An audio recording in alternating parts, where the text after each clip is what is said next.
Hello, good morning students. Class 6 subject Sanskrit. आज हम video बना रहे हैं 25B और हमारा पार्ट चल रहा है बेटा 5वां भी।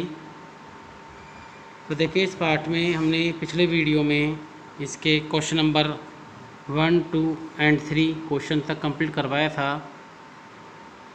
आज हम क्वेश्चन नंबर 4 शुरू करेंगे। देखिए, सुनते हैं और सुनिए, आप ध्यान से समझिए बेटा कि प्रश्न नाम उत्तराणी एक पदेन लिखत। प्रश्नों के उत्तर एक पद से लिखो कि वृक्षा कई पातालम स्पृशन्ति, कि जो पेड़ हैं वो किसके द्वारा पाताल को स्पर्श करते हैं, किसके द्वारा छूते हैं बेटा, वो जड़ों के द्वारा, जिसे क्या कहते हैं हम, पादई। तो फर्स्ट का आंसर क्या होगा, पादई। एक पद का, इसलिए ये आंसर लिखना सिर्फ। दूसरा है वृक्षा किम रचयन्ति, पेड़ क्या रचना करते हैं या क्या बनाते हैं, जंगल बनाते हैं। तो क्या आएगा, वनम। तीसरा क्वेश्चन है विहगा कुत्र आसीना, पक्षी कहाँ बैठे हुए हैं, पेड़ की शाखाओं पर। तो शाखासु, हम चाहते इसको वृक्ष से शाखासु लिख सकते हो, वृक्षाणाम शाखासु, या फिर सिर्फ शाखासु लिख सकते हो। इसका शाखासु का अर्थ होता है शाखाओं पर, पेड़ की जो शाखा होती है उसके लिए कहा गया है। और चौथा है कौतुकेन वृक्षा किम पश्यन्ति, उत्सुकता से पेड़ क्या देखते रहते हैं, अपने प्रतिबिंब को, यानी कि अपनी परछाई को, स्व प्रतिबिंबम। ये आंसर हो गया। तो ये क्वेश्चन नंबर जो 4 है ये आपको HW की कॉपी में लिखना है बेटा, ठीक है, ध्यान रहेगा। इसके बाद क्वेश्चन नंबर 5 देखें। समुचितई पदई रिक्त स्थानानि पूर्यत, समुचितई उचित पदई पदों के द्वारा रिक्त स्थानानि रिक्त स्थानों की पूर्यत यानी पूर्ति करो। पहला इसमें है प्रथमा में गजय गजौ गजह, यानी इसको देखकर हमें फिल करना है, भरना है इस तरह से। तो गज है, ऐसी अश्व है बनता है कि दोनों आकारांत है और पुल्लिंग भी हैं। गजौ, तो अश्व क्या बनेगा बेटा, अश्वौ। क्या बनेगा, अश्वौ। और गजाह यानी कि अश्वाह। इसके बाद में द्वितीय है सूर्यम सूर्यौ सूर्यान, तो चंद्र क्या बनेगा बेटा, चंद्रम। चंद्रम चंद्रौ।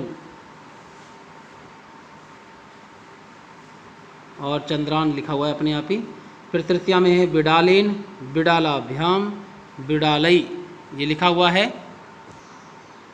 तो देखिए, हमने जो बिडालेन बिडालाभ्याम बिडालई करा था, अब मंडूक का रखा है, मंडूकाभ्याम, तो मंडूकेन, जैसे बिडालेन हुआ था ऐसे ही मंडूकेन, मंडूकाभ्याम, मंडूकई के ऊपर 2 मात्रा आएगी और विसर्ग आएगा, मंडूकई।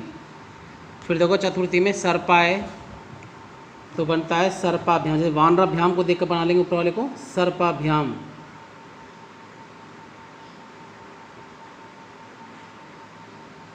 इसके बाद सर्पेभ्य लिखा हुआ है। अब वानराभ्याम, तो यहाँ क्या आएगा, वानराय। सर्पाय को देख के लिखेंगे सेम देखकर, वानराय। तो वानराभ्याम लिखा हुआ है। सर्पेभ्य वानरेभ्य, वानरे भय और ये वानरेभ्य। इसके बाद में मोदकात मोदकाभ्याम, पंचमी भी क्या आएगा, भ्याम आएगा, मोदकाभ्याम। और मोद के भय, मोद के अदब है, और ये मोद के भय। वृक्ष पे लिखा हुआ है, तो यहाँ मोदकात को देख के वृक्ष क्या बनेगा, वृक्षात। पंचमी में मोदकाभ्याम, तो वृक्षाभ्याम।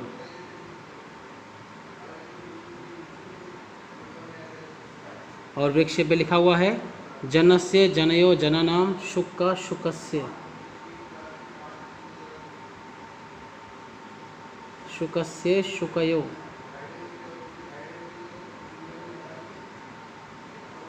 शुका नाम। अब 6 सप्तमी में है शिक्षके, शिक्षयो शिक्षकयो, शिक्षकेषु। अब मयूर का मयूरे, मयूरयो और मयूरेषु।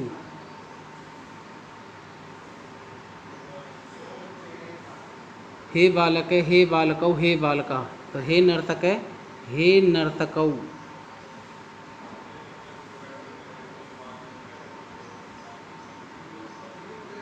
और हे नर्तकः।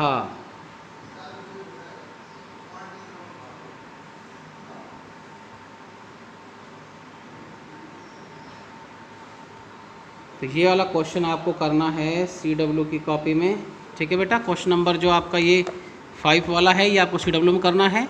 इसके बाद लास्ट क्वेश्चन है इसका 6, भिन्न प्रकृति पदम चिन्हुत, यानी अलग प्रकृति वाले पद को चुनो जिसके अलग मतलब अर्थ हो निकले या अन्य 3 से भिन्न होता है, उसको चुनना है। गंगा, लता, यमुना, नर्मदा। तो देखो गंगा नदी है, यमुना नदी है, नर्मदा नदी है, लेकिन लता कोई नदी नहीं है। लता का अर्थ होता है बेल या किसी का अर्थ।